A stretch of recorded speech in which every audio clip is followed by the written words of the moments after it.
ঠাকুর, মা, স্বামীজির শ্রীচরণে ভক্তিপূর্ণ প্রণাম জানিয়ে আজকের নিবেদন শ্রী শ্রী মায়ের কথা। স্বামী অরূপানন্দ, পর্ব 25। মা তাহার ঘরে শুইয়া শুইয়াই কথা বলিতেছেন।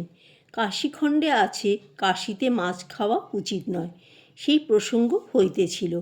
আমি বললাম, তা মাছ খেলে প্রাণী হত্যা হয় তো? মা বললেন, ওসব মানুষের খাদ্য, মানুষ খাবে না তো কি করবে? আমি বললাম, খাদ্যের নাম করে প্রাণীকে ব্যথা দেবে? মা বললেন, তা বিচার করতে গেলে ওতেও হিংসা হয় বই কি। প্রাণী তো। কাশীপুরে ঠাকুরের জন্য শামুকের ঝোলের ব্যবস্থা হলো। ঠাকুর আমাকে করতে বললেন। আমি বললুম, এগুলো জীবন্ত প্রাণী, ঘাটে দেখি চড়ে বেড়ায়, আমি এদের মাথা ইট দিয়ে ছেঁচতে পারবো না। শুনে ঠাকুর বললেন, সে কি, আমি খাবো, আমার জন্য করবে? তখন রোগ করে করতে লাগলুম। সবসময় মনের এক অবস্থা থাকে না। তুমি সব খাবে, তোমার ওসব বিচার করবার দরকার নেই। আমি দর্শনাদির কথা উত্থাপন করিয়া জিজ্ঞাসা করিলাম, মা, লোকে এই যে দর্শনাদি করে, এসব কি ভাবে না সাদা চোখে? মা বললেন, সবই ভাবে। আমি কিন্তু সাদা চোখে দেখেছিলুম। কামারপুকুরে গৈরিক পরা, রাধুর মতো অতটুকু মেয়ে, মাথায় রুখো রুখো চুল, রুদ্রাক্ষের মালা, গলায় যেখানে যাই সেইখানেই সঙ্গে সঙ্গে ফিরছে, এই সামনে, এই পিছনে। তারপর বেলুড়ে, তখন নীলাম্বরবাবুর বাড়িতে পঞ্চতপা করলুম, যোগেনও করলে, সেই সাধন টাধনের পর মিশে গেল, আর দেখিনি। আমি বললাম, তপস্যার কি দরকার? মা বললেন, তপস্যা দরকার। এই যোগেন এখনও কত উপবাস করে, খুব তপস্বী। গোলাপ জপে সিদ্ধ। নরেনের মা আমাকে দেখতে এসেছিল। নরেন তাকে বললে, এই তুমি হয়তো তপস্যা করেছিলে বলে বিবেকানন্দকে পুত্র পেলে, আবার তপস্যা করো, আবার হয়তো একটা পাবে। ঠাকুরের পঞ্চবটিতে তপস্যার কথা মা বলিলেন। তাহাতে আমি বলিলাম, তার ব্যাকুলতায় হুঁশ থাকতো না, গঙ্গার জোয়ার মাথা বয়ে যেত। তুমি তার কথা কেন বলছো? পঞ্চতপা টপা এসব করে শরীরকে কেন কষ্ট দেওয়া? মা বললেন, পার্বতীও শিবের জন্য করেছিলেন। আমি বললাম, শিবও তো করেছেন ধ্যানস্থ। মা বললেন, হ্যাঁ, তবে এসব করা লোকের জন্য, নইলে লোকে বলবে, কই সাধারণের মতো খায় দায় আছে। আর পঞ্চতপা টপা এসব মেয়েলি, যেমন ব্রত সব করে না। আমি বললাম, বুঝেছি, যেমন ব্রত করে এসবও তেমনি ব্রত। মা বললেন, ঠাকুর সব সাধনা করেছেন, বলতেন, আমি ছাঁচ করে গেলুম, তোরা সব ছাঁচে ঢেলে তুলে নে। আমি বললাম, ছাঁচে ঢালা মানে কি? ভূদেব বললেন, মানে ঠাকুরকে চিন্তা করা। মা বললেন, ও বুঝেছে, ছাঁচে ঢালা মানে ঠাকুরকে ধ্যান চিন্তা করা।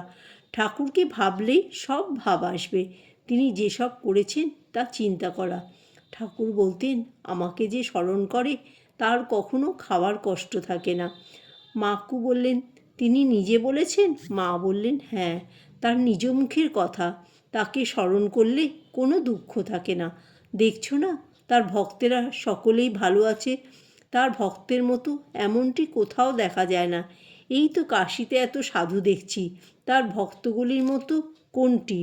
আমি বললাম, তার কারণ আছে মা।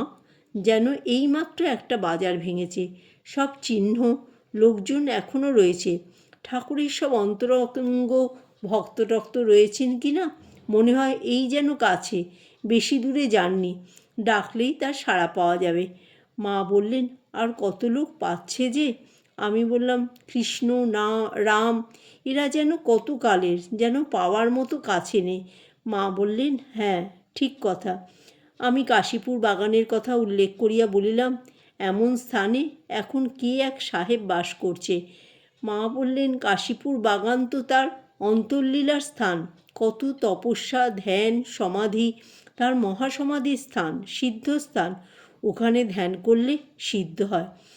ঠাকুর যদি তাদের স্বপ্ন দিয়ে স্থানটি করে নেন তবে হতে পারে। ওই কাশীপুরে একদিন নিরঞ্জন টিরঞ্জন ওরা কাঁচা রস খাবে বলে রস চুরি করতে যাচ্ছে।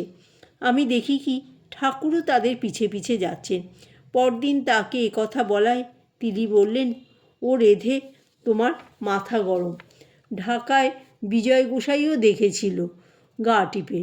তার যাবার পর নরেন এরা বললে, বাড়ির 3 দিনও থাক, আমরা ভিক্ষে করে খাওয়াবো মাকে। সদ্য সদ্য মায়ের মনে কষ্ট। রামদত্ত এরা বললে, তোদের আর ভিক্ষে করে খাওয়াতে হবে না, বাড়ি চুকিয়ে দিলে। এই যে গিরিশবাবু এখন সব বড় ভক্ত হয়েছে, বলরামবাবু, তবে গৃহীদের মধ্যে বলরামবাবু সবচেয়ে বড়, সব ভক্ত হিসাবে ভক্ত। কে এলেন না ভক্ত এলেন, এলে গেলে প্রণাম করলে। শরৎ যে কদিন আছে সে কদিন আমার ওখানে থাকা চলবে, তারপর আমার বোঝা নিতে পারে এমন কে আছে দেখি না। যোগিন ছিল, কৃষ্ণলালও আছে, ধীর স্থির যোগিনের চেলা। শরৎটি সর্বপ্রকারে পারে, শরৎ হচ্ছে আমার ভারী। রাখাল শরৎ টরৎ এরা সব আপনার শরীর থেকে বেরিয়েছে। আমি বললাম, মহারাজ পারেন না? মা বললেন, না, রাখালের সে ভাব নয়, ঝঞ্ঝাট পারে না, মনে মনে পারে, কি কারুকে দিয়ে করাতে পারে, রাখালের ভাবই আলাদা।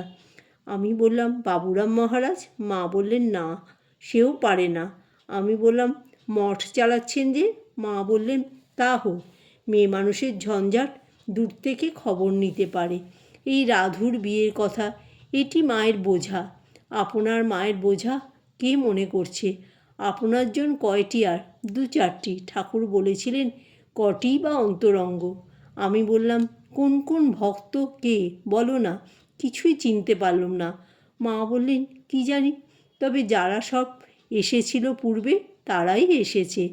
একটি ভক্তের কথায় বলিলেন, হ্যাঁ তাই হবে, ওর ভিতরে স্বভাবটি আনন্দময়, বাহিরেও এরকম। আমি বললাম, চতুর্ভুজ প্রভৃতি দর্শনের স্বাদ আমার হয় না, আমার যা আছে তাই।